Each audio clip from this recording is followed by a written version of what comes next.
안녕하세요. 여러분께는 아빠라는 사람이 어떤 존재인가요? 제게 아빠는 늘 하늘 같고 바다 같은 사람이었습니다.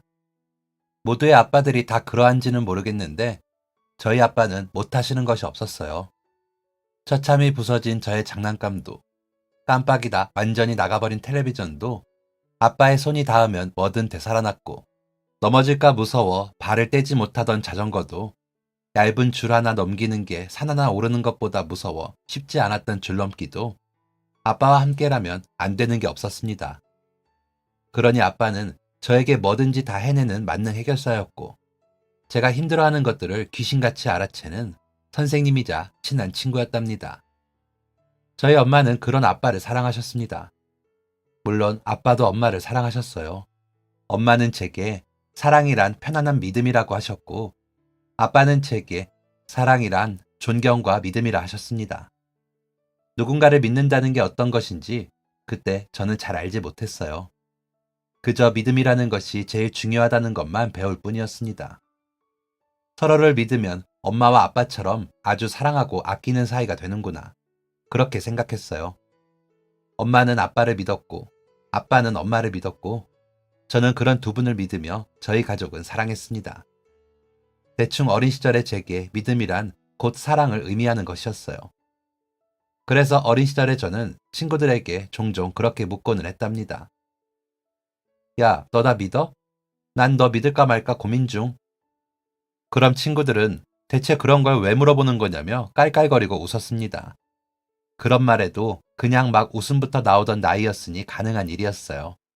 지금 다 큰 어른이 된 제가 누군가를 찾아가서 대뜸 나 너 믿을까 말까 고민 중인데 너 나 믿어? 라고 뜬금없는 말을 한다면 돌아오는 반응이 조금은 싸늘할 것 같거든요. 그렇게 시골에 살던 제게는 동네 사는 친구들이 다 같은 학교를 다니고 모두가 서슴없이 친구를 맺은 채 지냈었지만, 많은 친구들 중 유일하게 어떤 한 여성만이 평범하지 않은 행동을 하곤 했었습니다.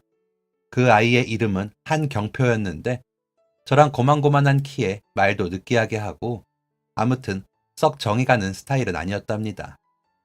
친해도 그만, 안 친해도 그만이었던 그 애는 늘 저의 관심사 밖이었어요. 그런데 그 녀석이 자꾸만 저희 아빠랑 친하게 지내는 것입니다. 하루는 놀이터 앞을 지나는데 저희 아빠가 웬 모르는 남자애랑 야구공 던지기를 하고 있기에 놀라서 달려가 보니 그게 한경표였습니다. 심술이 나서 아빠를 억지로 데리고 집으로 가는 길, 아빠에게 저는 화가 잔뜩 난 채 왜 그 애랑 놀아주고 있냐고 물었었어요. 그랬더니 아빠가 하시는 말씀이 경표네 아빠가 바쁘셔서 경표가 좋아하는 공놀이를 못해줘서 그렇다는 것입니다. 그렇구나 싶으면서도 질투가 났어요. 경표 아빠는 왜 공놀이 할 시간도 없이 바빠서 경표한테 우리 아빠를 빌려주게 만드는 거야? 속으로 생각했습니다. 그때 당시 그 생각을 엄청 자주 했으니 어쩌면 일기장에도 그런 말을 썼을지 모르겠다는 생각이 드네요. 하지만 아빠와 그런 저의 질투에도 불구하고 날이 갈수록 경표와 가까워졌습니다. 학교에 가서 경표에게 우리 아빠랑 친하게 지낼 생각 하지 마 라고 겁을 주면 경표가 콧방귀를 낄 정도로 두 사람은 친했었어요. 그땐 그 애가 정말 미웠는데 한 살 한 살 더 먹어가면서 그런 마음도 조금씩 사라졌습니다. 저희 아빠의 말씀을 잘 따르고 예의 있게 구는 그 녀석이 나쁘지 않은 녀석이라는 걸 알게 된 것이죠. 아빠도 한경표 그 애를 참 예뻐하셨습니다. 그 애도 저희 아빠를 정말 많이 좋아하는 것 같았고요. 아빠랑 경표가 친하게 지내니 저도 자연스레 그 애와 멀지 않은 사이로 지내게 됐습니다. 누가 제게 야, 너 한경표랑 친하냐? 물으면 아니라고 했지만 저희는 서로가 서로에 대해 모르는 게 없긴 했었어요. 저희 두 사람 사이에는 언제나 아빠가 계셨으니까요. 그러다 보니 남들이 보면 말이 되지 않는 상황에 함께 놓이기도 했습니다. 16, 3학년 교실 앞에 서서 거의 반쯤 미친 상태로 친구들을 향해 목청을 높여 나랑 당장 이번 주에 결혼할 사람? 이번 주 일요일 내 생일날 나랑 결혼식 올릴 사람? 하고 물었을 때 비웃거나 장난치는 애들 사이로 그 녀석이 손을 들었기 때문입니다. 반 아이들은 제가 뭐 때문에 이러는지도 모른 채 깔깔거리거나 수군거리면서 경표와 저를 찌르기 시작했고, 저는 다 해놓고도 북받쳐 오르는 감정에 눈물을 참지 못하고 교실을 뛰쳐나갔었습니다. 경표는 그런 저를 묵묵히도 따라왔어요. 눈물을 어느 정도 그치고 진짜 나랑 결혼할 거야? 하고 묻는 제게 경표는 언제 뜯어왔는지 모를 두루마리 휴지를 주섬주섬 건넸습니다. 중학생 3학년짜리 여자애가 갑자기 교실에서 결혼할 사람을 찾는다는 것이 황당할 법도 한데 경표는 덤덤했습니다. 아마 이미 알고 있었던 것이겠죠. 저희 아빠는 제가 16살 때 췌장암 말기 판정을 받으셨습니다. 너무 늦게 발견해서, 그리고 아빠 나이가 젊어 암세포가 너무 빨리 성장해서 살 날이 얼마 남지 않았다고 했어요. 엄마는 제게 이 말씀을 전하시는 것을 너무 힘들어 하셨습니다. 엄마조차도 아빠의 병을, 아빠의 죽음을 인정하기 힘들었던 건 마찬가지이셨을 테니까요. 저는 매일매일 울었습니다.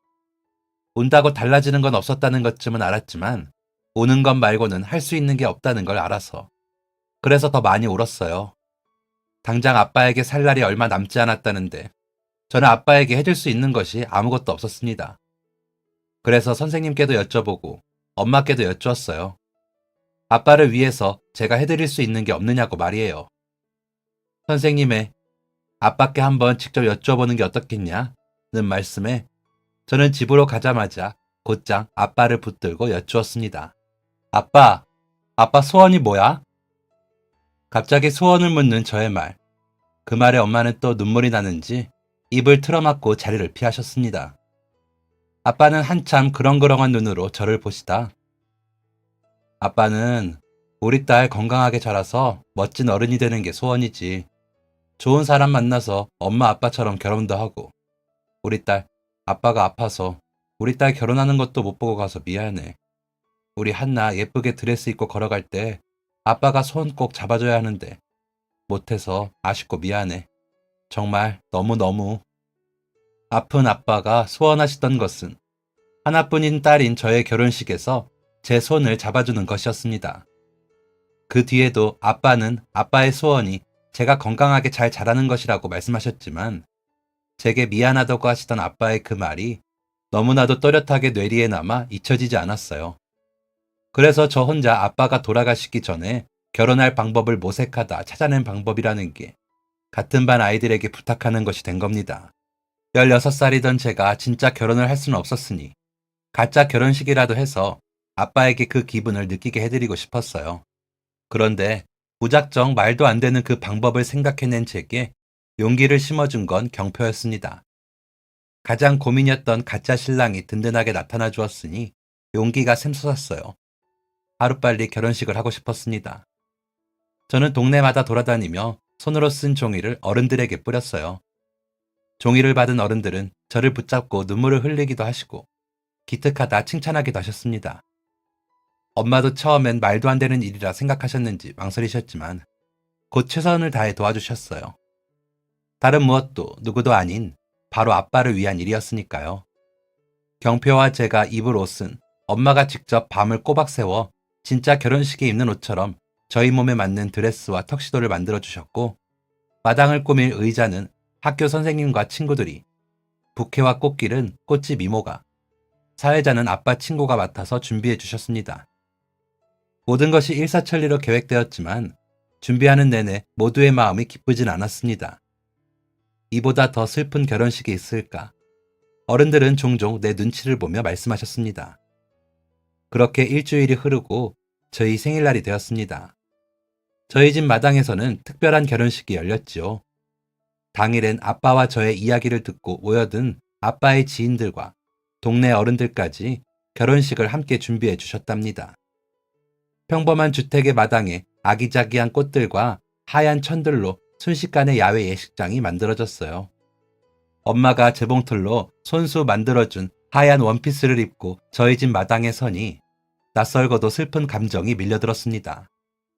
그리고 그곳에 모인 사람들 역시 결혼식을 준비하는 동안 웃었다가 울었다가 여러 감정들을 주체하지 못하는 듯 했어요.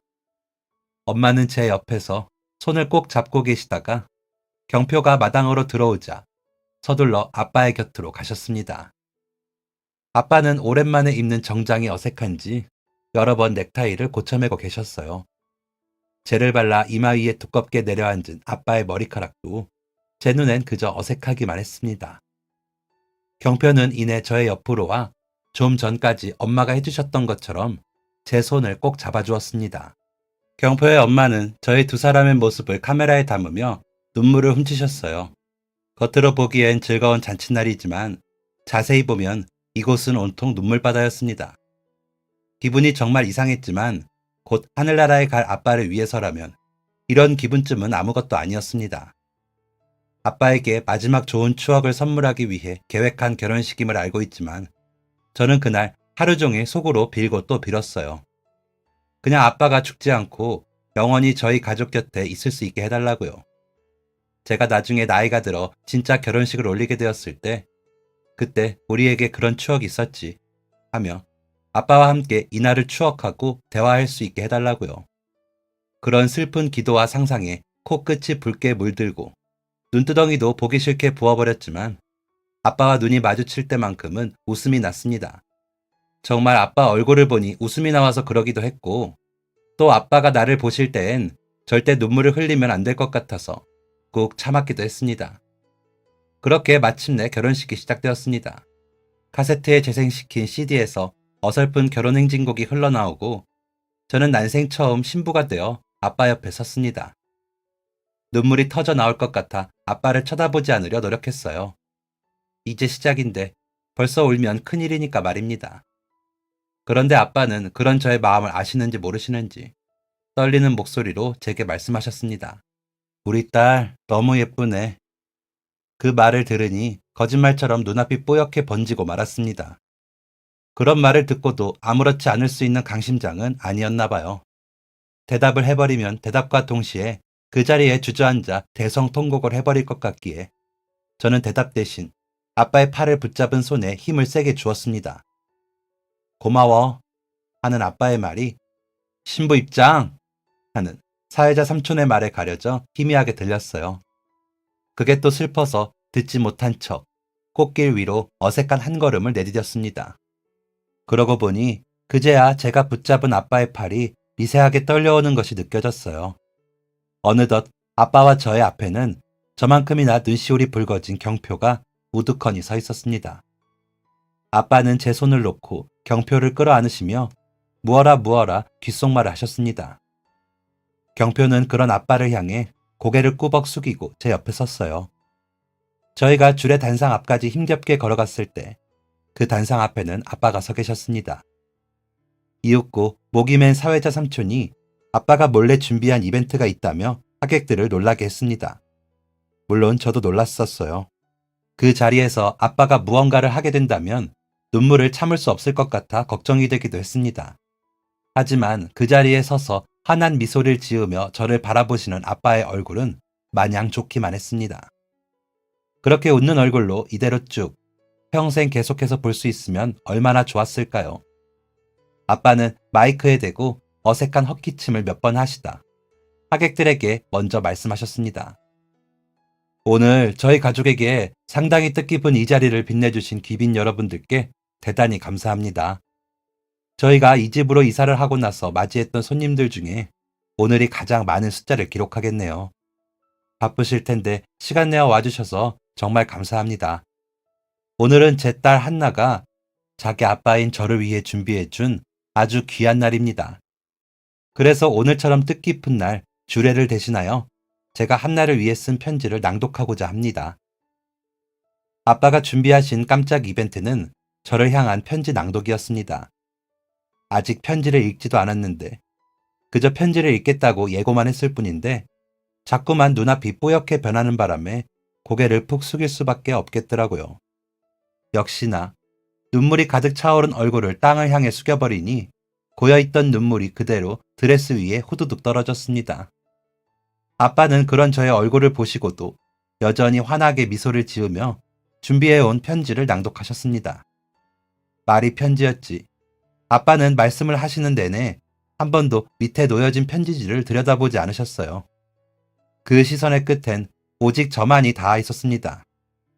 몇 번을 썼다 지웠다, 읽었다 외웠다 하셨을지 그 모습이 눈앞에 선해 마음이 찢어질 것 같았습니다. 밝게 미소 짓는 그 얼굴과는 대조되게 잔뜩 떨리는 아빠의 목소리가 마이크를 통해 저희 집 마당에 울려 퍼졌어요. 한나야, 아빠가 우리 딸 한나를 만나게 된 것도 벌써 16년이나 지났네. 우리 딸이 처음 엄마 아빠의 딸로 세상에 태어나 주었을 때를 아빠는 아직도 잊지 못한다. 갓난아이였던 너를 보며 엄마와 아빠는 서로가 서로를 닮았다고 우겨대며 즐거웠어. 지금 이만큼 자란 너를 보고 있으니 그때 엄마의 말처럼 너는 아빠보다 엄마를 더 닮은 것 같구나. 어쩌면 아빠를 많이 닮은 것보다 예쁜 엄마를 닮은 것이 내가 널 더 사랑하게 된 이유가 아닐까 생각한다. 똑 닮은 두 모녀를 보고 있는 것이 아빠에겐 큰 기쁨이고 행복이었어. 네가 초등학교 3학년이 되었을 때 학교에서 무슨 말을 듣고 온 건지 저녁밥을 먹다 아빠에게 물었었지. 아빠, 아빠는 나를 눈에 넣어도 안 아파? 하고 말이야. 그 말을 들은 엄마와 아빠는 우리 딸이 너무 귀엽고 사랑스러워서 한참 동안이나 배꼽을 붙잡고 웃었었어. 기억나니? 너는 그렇게 사랑스러웠고 예쁘고 반짝이는 모습으로 늘 아빠의 행복이 되어주었단다. 아빠가 사는 이유는 너였어. 우리 공주, 아빠를 위해 오늘처럼 좋은 순간을 선물해줘서 정말 고마워. 이렇게 예쁜 너에게 더 많은 것을 해주지 못한 아빠라 미안해. 하지만 우리 딸의 곁에 아빠만큼이나 잘생기고 아빠만큼이나 훌륭한 인품을 가진 경표가 있으니 아빠는 기쁘기도 하단다. 우리 딸 한나 너에게도 오늘이 마냥 슬프기만 한 날이 아니라 찬란하고 행복했던 아름다운 기억으로 남기를 아빠는 바랄게. 너의 진짜 결혼식 때 아빠를 볼 수 없을지도 모르지만 오늘처럼 아빠는 언제나 네 곁에서 함께 걸어갈 것이라는 걸 꼭 잊지 말거라. 아빠가 이렇게 약속할게. 그리고 착하고 잘생긴 우리 사위 경표야. 지금 우리 딸 한나의 옆에 서 있는 사람이 다른 사람이 아니라 내가 가장 믿고 아끼는 경표 너라서 참 고맙다. 한나에게 말했던 것처럼 네 곁에서 함께 고민을 들어주고 걸어갈 것이라는 걸 기억해줘. 고맙다. 그리고 이 자리에 와주신 하객 여러분, 모두들 알고 계시겠지만 저는 암 환자입니다. 젊은 나이에 병을 얻어 별난 인생을 살고 있으니 그게 여러분 앞에 참 부끄럽기도 합니다. 하지만 저의 딸이 장차 결혼할 때 제가 함께 입장하지 못한다는 사실에 제가 슬퍼하는 것을 알고 잊을 수 없는 기억을 남겨주기 위해 이 같은 결혼식을 생각해 주었습니다. 그래서 어쩌면 우리 딸에게도 아내에게도 잊을 수 없는 좋은 기억이 될지도 모를 이 결혼식을 하는 수 없이 준비하게 되었어요. 그러니 조금 별나더라도 이해해 주시고 화려하고 특별하진 않지만 정성껏 준비한 음식들 맛있게 드시고 가시면 좋겠습니다. 감사합니다. 아빠는 편지를 읽는 내내 몇 번이나 손수건으로 코를 움켜쥐고 눈물을 참으려 애쓰셨습니다. 그런 아빠의 눈을 마주친 채 아빠의 진심을 전해 듣는 저의 얼굴은 이미 눈물 범벅이 되어 있었고 함께 자리를 빛내기 위해 찾아주셨던 하객들에게서도 저마다 콧물을 훌쩍이거나 울먹이는 소리가 들려왔습니다. 그렇게 울면서도 아빠 말대로 그렇게 별난 일을 벌이면서도 저는 아빠의 병이 다가온 죽음이 실감나지 않았어요. 그날 저희 집 마당에서는 세상 처음 보는 희귀한 장면이 펼쳐졌습니다. 겨우 16 중학생이던 제가 웨딩드레스처럼 새하얀 원피스를 입고 머리 위엔 면사포를 두른 채 동갑내기 친구의 손을 잡고 꽃길 위에 서 있었으니 말이에요. 눈물바다가 된 아빠의 편지 낭독이 끝나고 경표와 저는 사람들의 박수를 받으며 초등학교 6학년 학예회에서나 해본 적이 있던 어색한 커플 행진을 했습니다.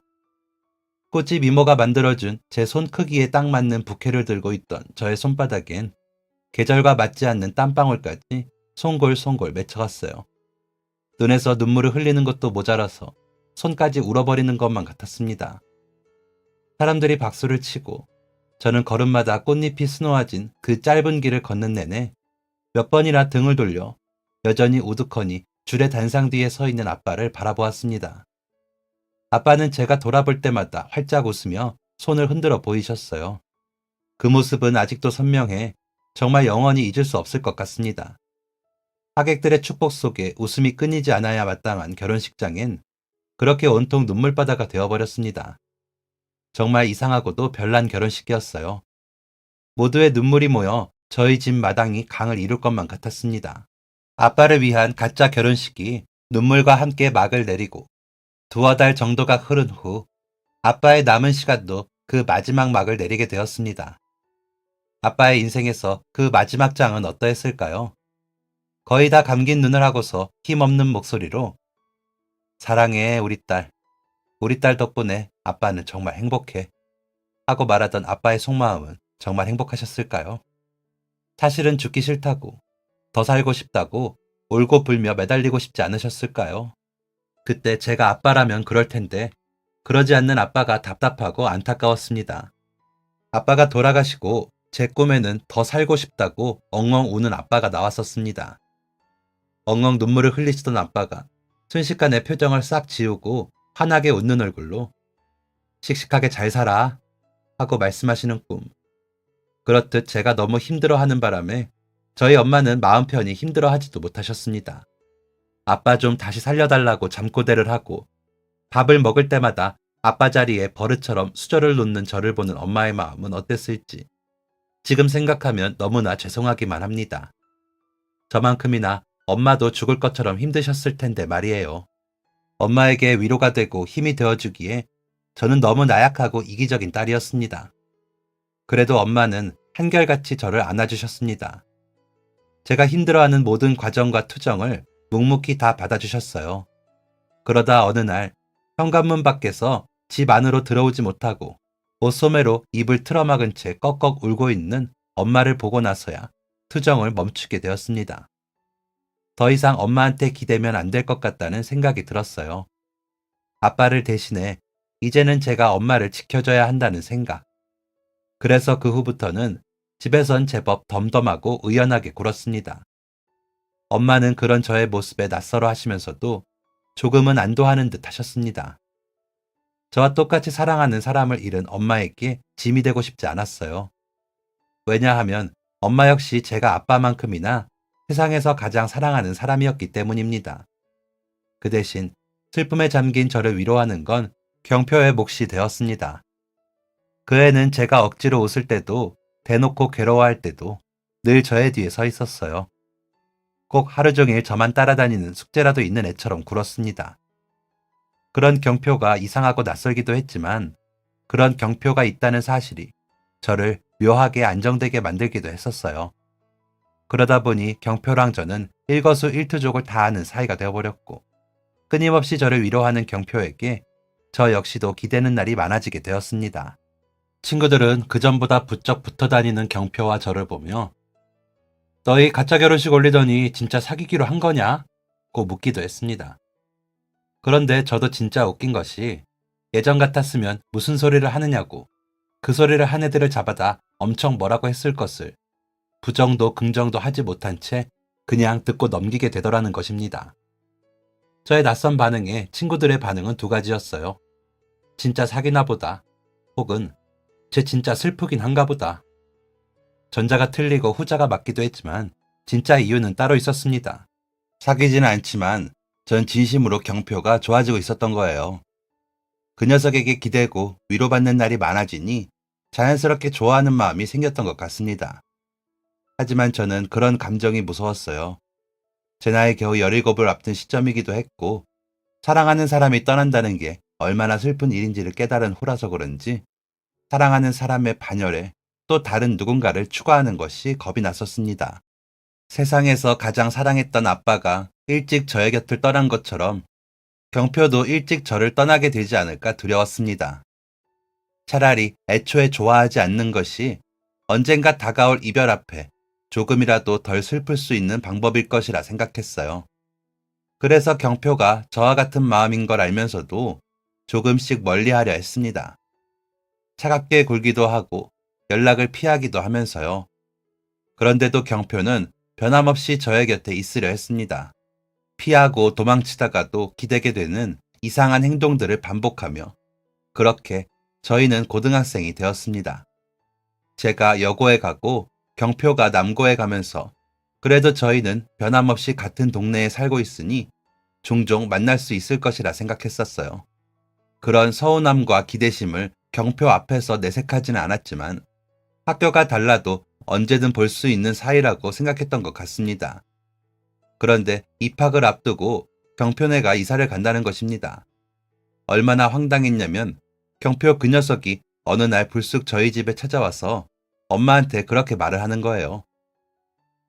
저희 부모님이 서울로 이사를 가신다고 하는데 저는 한나랑 떨어져 지낼 자신이 없어요. 저 이 집에서 하숙하게 해주세요.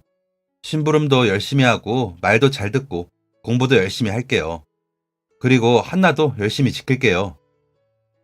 그 황당한 발언에 엄마는 당황해서 어쩔 줄을 모르셨습니다. 저 역시 당황스러운 건 마찬가지였어요. 너희 둘 사귀니?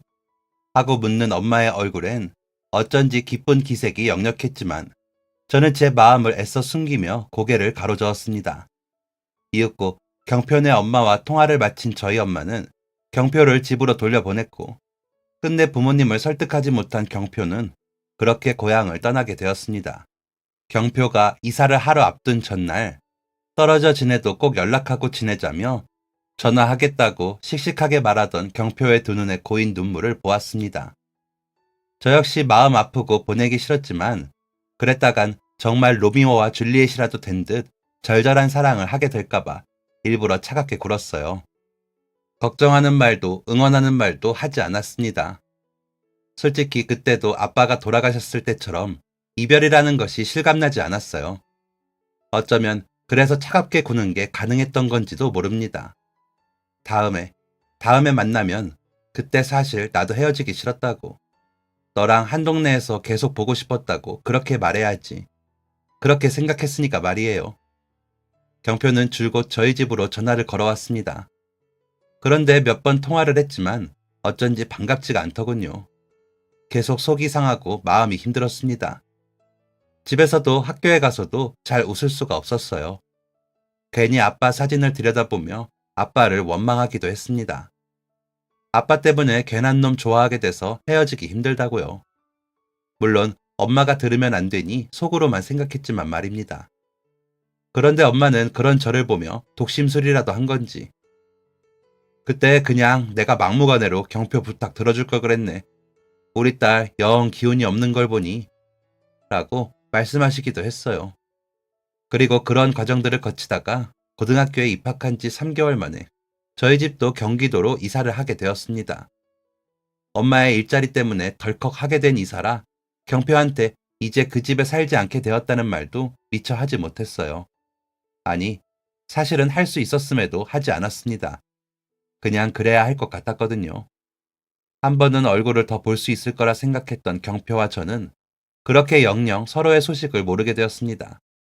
그것이 저의 17 사춘기 첫 시작이었습니다. 사춘기 첫사랑의 실패를 맛본 제가 할 수 있는 것이라고는 오직 공부뿐이었어요. 시골에서 온 제게 도시의 친구들이 보내는 시선은 썩 곱지만은 않았거든요. 사실 한 번에 자연스럽게 스며들어 잘 어울리기가 여간 어려운 일이 아니었습니다. 그래도 제가 누구입니까? 이미 16세 아무렇지 않은 척하기 늘 다 때 나이가 저였답니다. 까칠하고 무서운 도시의 친구들 앞에서 아무렇지 않은 척 당당하게 며칠 지냈더니 이내 그들의 관심도 사그러들더라고요. 고향에 살 때처럼 여러 명의 친구들과 함께하는 학교 생활은 아니었지만 저처럼 노래 듣는 걸 좋아하는 친구들 3명을 만나 그럭저럭 무난한 학교 생활을 할 수 있었습니다. 그때 당시 음악 듣는 것에 푹 빠지게 되었었는데 그렇게 좋아하는 노래와 친한 친구 셋, 그리고 사랑하는 엄마만 있으면 저는 무적이 되는 것 같았습니다. 제 마음이 어느 정도 안정이 되었는지 공부도 잘 됐고 밥도 잘 넘어갔어요. 성장판이 닫혀 더 클 것 같지 않았던 키도 5cm나 더 자랐습니다. 그렇게 저는 좋은 환경에서 공부하며 좋은 성적을 낸 덕에 서울에 있는 대학에 입학할 수 있게 되었어요. 엄마는 시골 땅 벗어나 서울 근처로라도 이사 오길 잘했다며 좋아하셨습니다. 엄마 말씀이 맞았습니다. 고향에 계속 살았더라면 어쩜 저는 아빠와 경표와의 추억에 갇혀 세상에 제대로 발을 디뎌보지 못했을지도 모릅니다. 그들과의 추억은 너무나 아름답고 소중했으나 그때 저는 건강하게 이별하고 간직하는 법을 몰랐던 나이니까 말이에요. 엄마가 선택한 이사 덕에 제법 건강한 생각으로 아빠를 그리워하고 경표를 잊을 수 있게 되었다고 생각합니다. 그 덕에 공부도 더 열심히 할 수 있었고 목표한 대학에 갈 수도 있었고 말이에요. 특정한 기억에 갇혀 아무것도 못하는 저를 아빠가 본다면 슬퍼할 일이라는 걸 엄마는 벌써 알고 계셨는지도 모릅니다. 그래서 일자리를 핑계로 그 동네를 떠나왔는지도 모르고 말이에요. 꿈꿨던 대학 생활은 생각했던 것과는 조금 달랐지만 그럭저럭 재미있었습니다. 상상 속에 멋진 선배들은 없고 온통 학업에 찌든 선배들 뿐이었지만 배울 것은 정말 많았어요. 많아야 겨우 1살에서 2살 정도 많을 뿐인 선배들인데 어쩜 그렇게 똑부러지게 살아가는지 살면서 도움되는 것들을 알차게도 배웠던 것 같습니다. 그리고 한 가지 더, 연애라는 것을 하는 방법도 배우게 됐어요. 첫사랑이었던 경표와 이루어지지 않았으니 그때가 첫 연애였네요. 같은 학교 다른 과에 재학 중인 2살 많은 선배였습니다. 그 선배 때문에 정말 많이 울었었어요. 훤칠한 키와 다정한 매너에 반해 연애를 시작했는데 저뿐만 아니라 모든 학생들에게 과한 다정함을 베푸는 바람에 무척 힘들었었습니다. 질투하는 저의 단순한 마음 때문에 힘든 게 아니었어요. 어느 순간부터 저를 보고 수군거리는 저희 과 선배들 때문이었습니다. 참다 못한 한 여자 선배가 저를 찾아와 그딴 쓰레기 같은 거 뭐하러 계속 만나주니 시간 아깝게 하고 정신이 번쩍 드는 소리를 하는 바람에 헤어질 수 있게 되었답니다. 첫 연애치고 너무 강렬한 상대를 만나서였을까요? 그 후로도 제 연애는 어쩜 한 번을 잘 풀리지가 않았습니다. 연애는 실패했지만 멋지게 저를 악의 구렁텅이에서 구원해준 그 선배와 저는 그 일이 있은 이후로 아주 친한 사이가 되었어요. 경기도에서 서울까지 통학을 하는 저를 안쓰러워하며 시간이 늦은 날엔 저를 자기 집에 재워주기도 했습니다. 부모님 2분이 다 일찍 돌아가시고 혼자 산다는 그 언니는 저랑 통하는 것이 많았어요. 공부를 하면서 남는 시간에 아르바이트까지 하는 그 언니를 보며 더 좋아하지 않을 수가 없었습니다. 정말 멋있는 선배 그 자체였어요. 멋진 그 언니가 졸업을 하고 취업을 하게 되면서 저도 바빠졌습니다. 졸업을 앞두고 학교 공부를 따라가려니 시간이 부족해도 한참 부족했어요. 새삼 그 와중에 아르바이트까지 하던 언니가 진짜 대단하다 느껴졌습니다. 그리고 시간이 흘러 저도 그 멋진 언니처럼 학생의 신분을 벗어나 비로소 직장인이 되었어요. 첫 회사에 어느 정도 적응을 하고 나니 여기저기서 소개팅 주선을 해왔습니다. 다시 연애를 하는 게 겁이 났지만 그래도 그 중에 좋은 사람을 만나 2번째 연애를 시작했어요. 꽤 오래 만났습니다. 4년을 만났습니다. 어쩌면 그 사람과 결혼을 하게 될지도 모르겠다는 생각도 종종 했었어요. 결혼이 하고 싶었다기보다는 주변에서 다들 오래 만나니 당연히 결혼을 하겠지 라는 반응이었기 때문입니다. 그런데 그럴 줄 알았던 그 사람과도 황당한 이유로 헤어지게 되었습니다. 어느 날 울면서 저희 집까지 찾아와 무릎을 꿇고 부탁이 있다고 하기에 놀라서 일으켜 세웠더니 몇 달 전 술을 먹고 지나가던 사람을 두드려 팼는데 교도소에 가게 됐다고 말을 하는 것이 아니겠어요? 처음에는 몰래카메라 같은 건가 했습니다.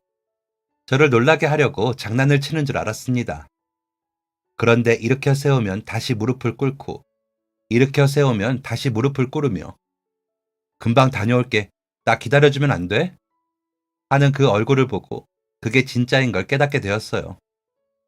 사람을 얼마나 때렸으면 교도소에 가는가부터 시작해서 그런 폭력적인 성격을 어떻게 4년 동안 감쪽같이 속였나 하는 생각까지 들어 시간의 아까움을 무릅쓰고 그렇게 그 사람과 헤어졌습니다. 정말 황당한 이별이라 주변 그 누구도 제 말을 한 번에 믿어주지 못할 정도였어요. 게다가 그 사람 덕분에 저는 잘 다니던 회사도 그만두고 이직까지 하게 되었습니다. 엄마도 아이의 집을 서울로 이사하셨고요. 출소를 한 건지 자꾸 집이며 회사로 편지를 보내거나 전화를 하는 통에 견디기가 힘들었거든요. 경찰에 신고도 해봤지만 저희가 떠나는 것만이 가장 안전한 해결책이라는 생각이 들었습니다. 그렇게 끔찍했던 2번째 연애가 끝이 났어요. 그때 저는 2번 다시 연애 따위 하지 않겠다고 다짐했었습니다. 그래서 거의 2년을 쭉 혼자였어요. 연애를 안 하니 일이 잘 돼서 그런가? 승진은 꽤 잘 됐습니다. 그 후로 심심해서 또는 결혼 정년기라는 무언의 압박 때문에 몇 명을 더 만나보기도 했지만 죄다 오래가지 못했어요. 무엇보다 제가 마음을 열고 사랑하는 것이 거의 불가능했었습니다. 누구도 믿을 수가 없었거든요. 저는 그렇게 연애를 포기했어요. 엄마는 그런 저를 재촉하시거나 나무라지 않으셨습니다. 인연은 때가 되면 만나게 되는 법이라고, 함께 있을 때 편안함에 이르는 존재가 진짜 좋은 거라고 하실 뿐이었죠. 어쩌면 저희 엄마가 제게 그렇게 말씀을 해주시는 엄마였기에 제가 불안하지 않았던 건지도 모르겠습니다. 직장에서도 자리 잡고 연애를 하지 않으니 엄마와 있는 시간도 더 늘어났어요. 그맘때 저는 종종 아빠의 사진을 보며 아빠, 행복 참 별거 없네. 그치? 하고 혼자 웃고는 했었습니다. 그리고 2023년 올해 저는 36살입니다. 올해 초 연락을 하지 않고 지내던 고향 친구의 부친께서 돌아가셨다는 말에 정말 오랜만에 고향으로 향했었어요. 별로 친한 적 없던 친구였는데 이상하게 찾아가고 싶었습니다. 아빠가 돌아가셨다는 말이 마음 쓰여 그랬던 것도 있고요. 그참에 고향에 한번 내려가고 싶었던 것도 있었어요. 그리고 그곳에서 기억 속에서 잊혀졌었던 고향 친구들을 정말 많이 만났습니다. 그리고 경표의 소식도 전해 들었어요. 미국 지사의 발령받아 귀국하기 어려웠다는 이야기였습니다. 잘 자라서 멋진 어른이 되었구나. 그 고향 친구의 말에 크게 대꾸하진 않았지만 속으로 생각했었습니다. 멋진 어른이 될 줄 알고 있었습니다. 그런데 그날 이후부터 어쩐지 자꾸 경표 생각을 하게 되더군요. 엄마는 제가 고향에 내려간다고 했을 때 내심 궁금하셨던 모양인지 그런 이유로 만나지 못했다 하니 영 아쉬워하셨습니다. 밥 먹다가도 일하다가도 문득 경표가 궁금해지는 제 자신이 참 한심하고 우스웠어요. 그래도 다 지나가는 생각 일이라고만 생각했습니다. 그런데 회사에서 또 승진을 앞두고 팀 전체에 커피를 한 잔씩 돌리려던 그날, 서로 자기가 가겠다는 후배 직원들을 앉혀두고 제가 카페에 가게 되었습니다. 그날따라 너무 졸리기도 하고 어떻게 해서든 회사 밖을 나가야만 정신이 말짱해질 것 같아 나선 길이었어요. 그래서 입을 크게 쩍 벌리며 하품을 하면서 회사 앞 카페의 문을 열고 들어갔습니다. 눈앞에 나타날 일은 꿈에도 모른 채 말입니다. 송한나? 누군가 저의 이름을 부르는 소리에 화들짝 놀라 뒤늦게 입을 가리고 바라본 곳엔 카페 문 앞에 서서 누군가와 전화를 하고 있는 경표가 서 있었습니다. 너무 졸려서 최근에 괜히 경표 생각을 자주 해서 헛것이 보이는 것인 줄 알았어요.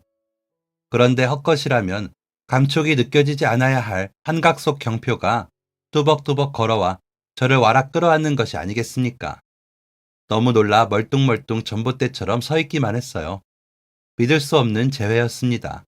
알고 보니 경표는 그날 다시 한국 본사로 발령받아 귀국한 지 몇 시간도 되지 않은 상태였다고 했어요. 카페에서 만나서 함께 들어가기로 한 본사 직원이 오지 않아 기다리던 중에 커피를 사러 나온 저를 만나게 된 것입니다. 작별 당시 키가 저만했던 경표는 그 사이에 뭘 먹고 어떻게 자란 건지 저보다 얼굴 2개 정도는 더 위로 커 있었고 새까맣게 그을렸던 피부는 관리라도 받은 건지 하얗게 변해 있었습니다. 누구보다 가까웠던 사이였지만 누구보다 낯선 존재가 되어버린 경표. 경표도 그런 제가 낯설었는지 한참 동안 너 키 많이 컸다? 피부가 왜 이렇게 하얘졌냐? 저랑 같은 말을 반복했습니다. 경표는 제가 이사를 간 뒤 저희 집에 몇 차례나 더 전화를 걸었다고 했어요. 그런데도 연락이 닿지 않자 다른 친구들에게 저를 수소문했고 그래서 제가 이사를 하게 됐다는 걸 알게 됐다고 했습니다. 친구들이 경기도로 간 저를 서울로 갔다고 잘못 알려주는 바람에 경표는 저희가 같은 서울에 있으니 언제든 다시 마주칠 수 있겠다고 생각했다고 합니다. 그런데 더 살아보니 서울은 생각보다 정말 넓은 도시였고 36이 되고 보니 심지어 제가 서울이 아닌 경기도에 살고 있었다며 웃었습니다. 무작정 말없이 연락을 끊고 이사를 했던 게 미안하다고 말했더니 경표는 그렇게 말했었어요. 이렇게 다시 만났잖아. 난 우리가 언젠가 다시 만나게 될 줄 알았어. 경표와 저는 그렇게 다시 만나 연애를 시작한 지 2달 만에 결혼을 했습니다. 아빠를 위해 가짜 결혼식을 올리던 중학생 아이 2명이 20년이 흐르고 나서야 진짜 결혼식을 올리게 된 거예요. 저희 결혼식엔 각자의 친척 지인들뿐만 아니라 고향 친구들과 그때 당시 결혼식의 하객이었던 동네 어르신들까지 모조리 초대를 했습니다. 만나는 이 모두가 저희의 인연을 진심으로 축복해 주셨어요. 오늘 결혼식엔 울지 말고 많이 웃어라. 이제는 시어머니가 된 경표의 어머니 말씀에 눈물이 날 뻔했지만 엄마 옆에 서로 앉겠다며 요란을 떠는 아빠의 오랜 친구분들 덕에 가까스로 눈물을 참고 웃어 보일 수 있었습니다. 엄마의 자리 옆, 아빠의 자리는 고스란히 비어둔 채 저희의 진짜 결혼식이 시작됐습니다. 저희 진짜 결혼식 때 아빠를 볼 수 없을지도 모르지만 그날처럼 아빠는 언제나 제 곁에서 함께 걸어갈 것이라는 걸 꼭 잊지 말라던 아빠의 그 말처럼 아빠가 이 자리에 함께하고 있다는 걸 믿기에 아빠가 약속을 지키러 왔을 거라는 걸 알기에 엄마와 저는 그 자리를 비워두기로 했어요. 그렇게 저는 많은 사람들의 기억 속에서 같은 사람과 2번의 결혼식을 올린 별난 송한나로 기억되었습니다. 모두의 앞에서 경표와 마주보고 영원을 약속할 수 있었던 건 그날의 가짜 결혼식 덕분이라고 생각해요. 이렇게 경표를 다시 만나려고 그동안의 아픈 사랑을 많이 했었나 싶습니다.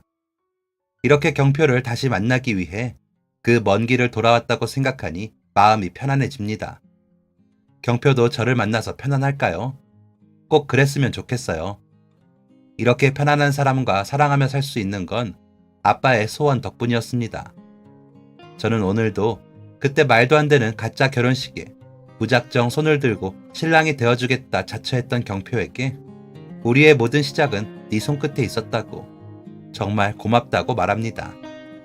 아빠가 하늘에서 저희 2사람을 보며 행복하게 미소 지을 수 있으시기를 저희 2사람의 가장 친한 친구였던 아빠를 떠올리며 제대로 살아보려 합니다. 지금까지 사연 들어주셔서 감사합니다. 사연이 재밌으셨다면 구독과 좋아요를 눌러주세요. 감사합니다. 안녕히 계세요.